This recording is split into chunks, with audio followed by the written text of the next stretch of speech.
Hi friends, ನಿಮ್ಮದೇ ಆಗಿರ್ತಕ್ಕಂಥ YouTube channel MS ಕ್ರಿಯೇಷನ್ಸ್ಗೆ ಸ್ವಾಗತ ಅಂತ ಹೇಳ್ತಾ 9ನೇ ತರಗತಿ ಗಣಿತದಲ್ಲಿ ಅರ್ಧ ವಾರ್ಷಿಕ ಪರೀಕ್ಷೆ ನಡೀತಾ ಇದೆ. ಅದಕ್ಕಾಗಿ ಒಂದು ಪ್ರಶ್ನೆ ಪತ್ರಿಕೆಯನ್ನು ನೋಡೋಣ. ವಿಡಿಯೋನ ಲೈಕ್, ಶೇರ್ ಮತ್ತು ಸಬ್ಸ್ಕ್ರೈಬ್ ಮಾಡೋದನ್ನು ಮಾತ್ರ ಮರೆಯದಿರಿ ಅಂತ ಹೇಳ್ತಾ ತುಂಬ ಮೋಸ್ಟ್ ಇಂಪಾರ್ಟೆಂಟ್ ಆಗಿರ್ತಕ್ಕಂಥ ಕ್ವಶನ್ ಪೇಪರ್ನ ಸಾಲ್ವ್ ಮಾಡಿದ್ದೀನಿ. ನಿಮ್ಮ ಎಕ್ಸಾಮ್ಗೆ ಬರ್ತದೆ. ಇದೇ ಥರದ ಹೆಚ್ಚಿನ ವಿಡಿಯೋಗಳು ನಮ್ಮ ಯೂಟ್ಯೂಬ್ ಚಾನಲ್ನಲ್ಲಿದ್ದಾವೆ. ದಯಮಾಡಿ ಅವುಗಳನ್ನು ನೋಡಿ ಅಂತ ಹೇಳ್ತಾ ವಿಡಿಯೋನ ಲೈಕ್, ಶೇರ್ ಮತ್ತು ಸಬ್ಸ್ಕ್ರೈಬ್ ಮಾಡೋದನ್ನು ಮಾತ್ರ ಮರೆಯದಿರಿ. ಮೊದಲ ಪ್ರಶ್ನೆ, ಪ್ರತಿಯೊಂದು ಭಾಗಲಬ್ಧ ಸಂಖ್ಯೆ ಏನಾಗಿರ್ತದೆ ಅಂತ ಕೇಳಿದರು. ಆಪ್ಷನ್ ಬಿ ವಾಸ್ತವ ಸಂಖ್ಯೆ ಅನ್ನೋದು ಸರಿ ಇದೆ.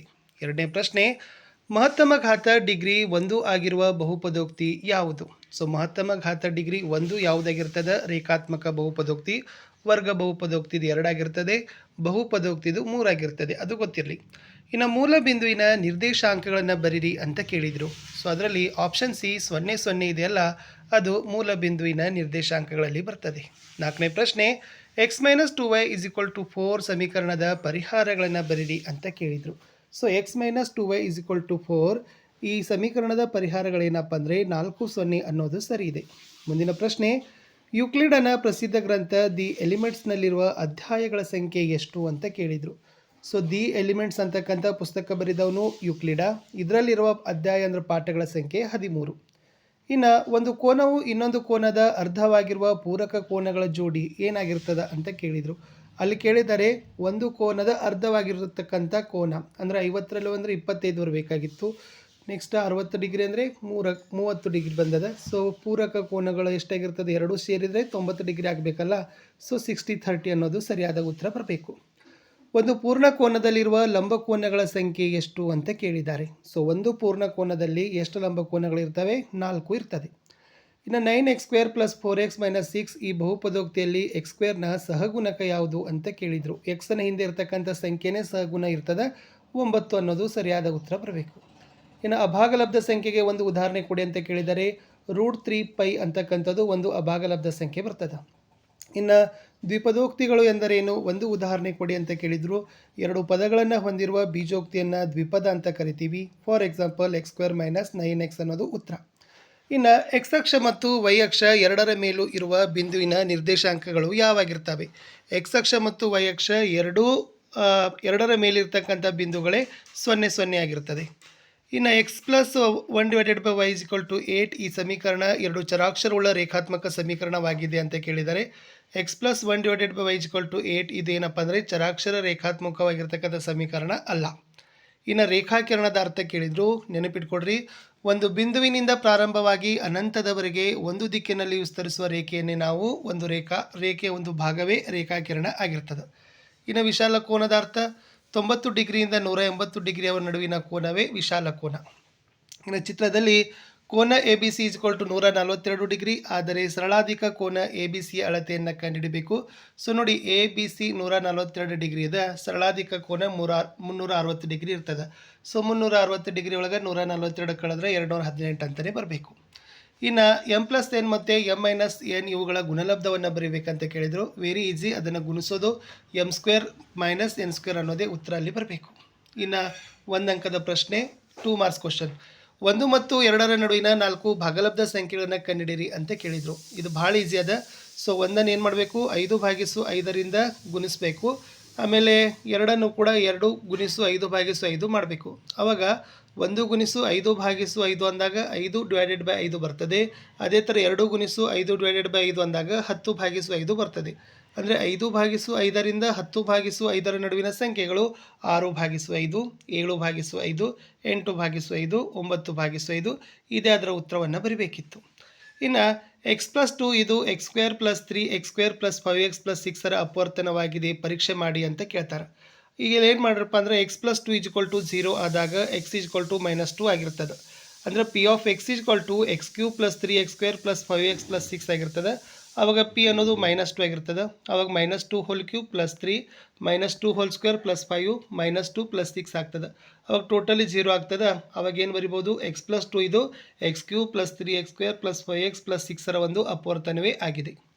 ಇನ್ನು ನಿರ್ದೇಶಾಂಕಗಳನ್ನು ಬರಲಿಕ್ಕೆ ಕೇಳಿದ್ರು. x ನಿರ್ದೇಶಾಂಕ 5 ಆಗಿರುವ x ಅಕ್ಷದ ಮೇಲಿರುವ ಬಿಂದು 5 0 ಬರ್ತದೆ. y ನಿರ್ದೇಶಾಂಕ -2 ಆಗಿರುವ y ಅಕ್ಷದ ಮೇಲಿರುವ ಬಿಂದು 0 - 2 ಅಂತ ಬರಿಬೇಕು. ಇನ್ನು 5x plus 2y is equal to 2 ಅನ್ನು ax plus bx plus c is equal to 0 ರೂಪದಲ್ಲಿ ವ್ಯಕ್ತಪಡಿಸಿ ಮತ್ತು ಎ ಬಿ ಸಿಯ ಬೆಲೆಯನ್ನು ಬರೀರಿ ಅಂತ ಕೇಳಿದರು. ಅವಾಗ ಸಿಂಪಲ್ ಆಗಿ ನಾವೇನು ಬರಿಬೋದು, 5x plus 2y minus 2 is equal to 0 ಇದನ್ನು ಸಮೀಕರಣ ರೂಪದಲ್ಲಿ ಬರ್ತೀವಿ. ಆಮೇಲೆ ಎ ಬಿ ಸಿ ಬೆಲೆಯನ್ನು ಕಂಡು ಅಂತ ಕೇಳಿದರೆ ಎ ಅಂದರೆ 2, ಬಿ ಅಂದರೆ 2, ಸಿ ಅಂದರೆ -2 ಅಂತ ಬರ್ತದೆ. ಅವಾಗ ಅಷ್ಟು ಕೂಡಿಸ್ರಿ 5 ಪ್ಲಸ್ 2 ಮೈನಸ್ 2 ಅಂದರೆ 5 ಅನ್ನೋದನ್ನೇ ಬರೀಬೇಕು. ಇನ್ನು ಸರಳ ರೇಖಾಗತ ಬಿಂದುಗಳು ಮತ್ತು ಸರಳ ರೇಖಾಗತವಲ್ಲದ ಬಿಂದುಗಳ ಅರ್ಥಗಳನ್ನು ಕೇಳಿದರು. ಸರಳ ರೇಖಾಗತ ಬಿಂದುಗಳಂದ್ರೆ ಒಂದೇ ಸರಳ ರೇಖೆಯ ಮೇಲಿರುವ ಬಿಂದುಗಳೇ ಸರಳ ರೇಖಾಗತ ಬಿಂದುಗಳು. ಸರಳ ರೇಖಾಗತವಲ್ಲದ ಬಿಂದುಗಳಂದ್ರೆ ಒಂದೇ ಸರಳ ರೇಖೆಯ ಮೇಲೆ ಇರದ ಬಿಂದುಗಳನ್ನು ಸರಳ ರೇಖಾಗತವಲ್ಲದ ಬಿಂದುಗಳೇ ಅಂತ ಕರಿತೀವಿ. ಇನ್ನು ಮುಂದಿನ ಪ್ರಶ್ನೆ, ಚಿತ್ರದಲ್ಲಿ ಕೋನ ಪಿ ಕ್ಯೂ ಆರ್ ಇದೆ, ಅದರ ಸಮ ಕೋನ ಪಿ ಆರ್ ಕ್ಯೂ ಅದೇ. ಹಾಗಾದರೆ ಕೋನ ಪಿ ಕ್ಯೂ ಎಸ್ ಮತ್ತು ಕೋನ ಪಿ ಆರ್ ಟಿ ಅಂತಲೇ ಸಾಧಿಸಬೇಕು. ಸೊ ಹೀಗೆ ಬರಿಬೋದು, ಎಸ್ ಟಿ ಒಂದು ಸರಳ ರೇಖೆ ಆಗಿರಲಿ, ಆದ್ದರಿಂದ ಕೋನ ಪಿ ಕ್ಯೂ ಎಸ್ ಪ್ಲಸ್ ಕೋನ ಪಿ ಕ್ಯೂ ಆರ್ 180 ಡಿಗ್ರಿ ಅಂದರೆ ಸರಳ ಯುಗ್ಮ ಆಗಿರ್ತದೆ. ಅದೇ ಥರ ಕೋನ ಪಿ ಆರ್ ಟಿ ಪ್ಲಸ್ ಕೋನ P R Q is equal to 180 degree, ಅದು ಕೂಡ ಸರಳ ಯುಗ್ಮನೇ ಆಗಿರ್ತದೆ. ಆವಾಗ ಕೋನ ಪಿ ಕ್ಯೂ ಎಸ್ ಪ್ಲಸ್ ಕೋನ P Q R is equal to ಕೋನ ಪಿ ಆರ್ ಟಿ ಪ್ಲಸ್ ಕೋನ P R Q is equal to 180 degree. ಆವಾಗ ಕೋನ P Q R is equal to ಕೋನ ಪಿ ಆರ್ ಕ್ಯೂ ದತ್ತ ಇದೆ. ಆವಾಗ ನೀವೇನು ಮಾಡ್ಬೋದು, ಕೋನ P Q S is equal to ಕೋನ ಪಿ ಆರ್ ಟಿ ಸಾಧಿಸಿದೆ ಅಂತ ಬರೆದ್ರೆ ಸಾಕು. ಇನ್ನು ಮುಂದಿನ ಪ್ರಶ್ನೆ ಇತ್ತು, ಚಿತ್ರದಲ್ಲಿ ಏನು ಮಾಡಿದ್ದಾರೆ, ಪಿ ಕ್ಯೂ ಮತ್ತು ಆರ್ ಎಸ್ ಸರಳ ರೇಖೆಗಳನ್ನು ಓ ಬಿಂದುವಿನಲ್ಲಿ ಪರಸ್ಪರ ಛೇದಿಸಿದ್ದಾರೆ. ಹಾಗಾದರೆ ಕೋನ ಪಿ ಕ್ಯೂ ಆರ್, ಕೋನ ಆರ್ ಒ ಕ್ಯೂ ಇವೆರಡೂ ಕೂಡ 55, 7 ಆಗಿದ್ದರೆ ಎಲ್ಲ ಕೋನಗಳ ಅಳತೆಯನ್ನು ಕಂಡುಹಿಡಿಯಬೇಕು. ಆವಾಗ ಎಲ್ಲ ಕೋನಗಳ ಅಳತೆ ಎಷ್ಟಾಗ್ತದಪ್ಪ ಅಂದ್ರೆ ಕೋನ ಪಿ ಒ ಆರ್ದು 75 ಡಿಗ್ರಿ, ಕೋನ ಆರ್ ಒ ಕ್ಯೂದು 105 ಡಿಗ್ರಿ, ಕೋನ ಪಿ ಒ ಎಸ್ ಎಷ್ಟಾಗಿರ್ತದೆ 105 ಡಿಗ್ರಿ, ಮತ್ತು ಲಾಸ್ಟ್ ಕೋನ ಪಿ ಎಸ್ ಒ ಕ್ಯೂ ಮತ್ತು ಕೋನ ಪಿ ಒ ಆರ್ದು 75 ಡಿಗ್ರಿ ಅಂತ ಬರೆದ್ರೆ ಸಾಕು. ಇನ್ನು 24ರಲ್ಲಿ ಏನು ಕೇಳಿದ್ರೆ ಅಂದ್ರೆ ಡಿಗ್ರಿ 35 ಆಗಿರುವ ದ್ವಿಪದೋಕ್ತಿಗೆ ಡಿಗ್ರಿ 100 ಆಗಿರುವ ಏಕಪದೋಕ್ತಿಗೆ ಒಂದು ಉದಾಹರಣೆ ಕೊಡಿ ಅಂತ ಕೇಳಿದರು.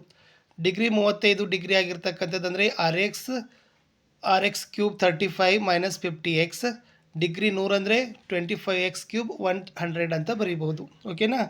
ಇನ್ನು ನೆಕ್ಸ್ಟ್ 3 ಮಾರ್ಕ್ಸಿನ ಕ್ವಶನಲ್ಲಿ ಒಂದನ್ನು ಏನು ಮಾಡಿದ್ದಾರೆ, ಬಿಡಿಸಿದ್ದಾರೆ. ಸೊ ನೋಡಿ ಏನಿದೆ, ಬೆಲೆ ಕಂಡುಹಿಡಲಿಕ್ಕೆ ಕೇಳಿದ್ದಾರೆ. ಫಸ್ಟ್ 9/3/2 ಅದನ್ನು 3/2 ಹೋಲ್ ಸ್ಕ್ವೇರ್ 3/2 ಬರಿತೀವಿ. ಅವಾಗ 3/2 ಗುಣಿಸು 3/2, ಅವಾಗ 3/3 27 ಅಂತ ಬರೀಬೇಕು. ಇನ್ನು 125/2 ಅಂದಾಗ 15/3 ಆಮೇಲೆ ರಿಸ್ಟು 2/3, ಅವಾಗ 5/3 ಇಂಟು 2/3, ಅವಾಗ 5/2 ಆಗ್ತದೆ, 125 ಬರ್ತದೆ. ಅದೇ ಥರ 16/3/4 ಅಂದರೆ 2/4 ಆವರಣ ಘಾತ 3/4, ಅವಾಗ 2/4 ಗುಣಿಸು 3/4, ಅವಾಗ 2/3 ಅಂದರೆ 8 ಅನ್ನೋದು ಉತ್ತರ ಅಲ್ಲಿ ಬರಬೇಕು. ಛೇದ ಆಕರ್ಣಿಸಿ ಸುಲಭೀಕರಣಕ್ಕೆ ತನ್ನಿ ಅಂತ ಕೇಳಿದರೆ 1/7 ಪ್ಲಸ್ 3√2 ಅಂತ ಇದೆ. ಸೊ ಇದನ್ನು ನೀವೇನು ಮಾಡ್ಬೋದು, ಈ ತರನಾಗಿರ್ತಕ್ಕಂಥ ಸುಲಭೀಕರಣ ರೂಪಕ್ಕೆ ತಂದರೆ ಅಂಕಗಳೇನಾಗ್ತಾವಪ್ಪ ಅಂದ್ರೆ ಕೊಡ್ತಾರೆ. ಇನ್ನು X plus Y plus Z is equal to 0 ಆದಾಗ X cube plus Y cube plus Z cube is equal to 3xyz ಅಂತ ಸಾಧಿಸಲಿಕ್ಕೆ ಕೇಳಿದರು. ಇಲ್ಲಿ ಆಲ್ರೆಡಿ ಸಾಧಿಸಿದ್ದಾರೆ, ಅದನ್ನು ಕೂಡ ನೀವೇನು ಮಾಡ್ಕೋಬೋದು, ಬರಿಬೋದು. ಇನ್ನು ನಿತ್ಯ ಸಮೀಕರಣ ಉಪಯೋಗಿಸಿ ಅಪವರ್ತಿಸಲಿಕ್ಕೆ ಕೇಳಿದರು. 8x³ plus 27y3 plus 36x² plus 54xy². ಇಲ್ಲಿನೂ ಕೂಡ ನಾನು ಅದನ್ನು ಸಾಧಿಸಿದ್ದೀನಿ, ಅದನ್ನು ಕೂಡ ಚೆನ್ನಾಗಿ ಅದನ್ನು ಪ್ರಾಕ್ಟೀಸ್ ಮಾಡಿ ಅಂತ ಹೇಳ್ತಾ ಮತ್ತೆ ಮುಂದಿನ ಪ್ರಶ್ನೆಗಳನ್ನ ಇನ್ನೊಂದು ವಿಡಿಯೋದಲ್ಲಿ ತರ್ತೀನಿ. ಬಾಯ್.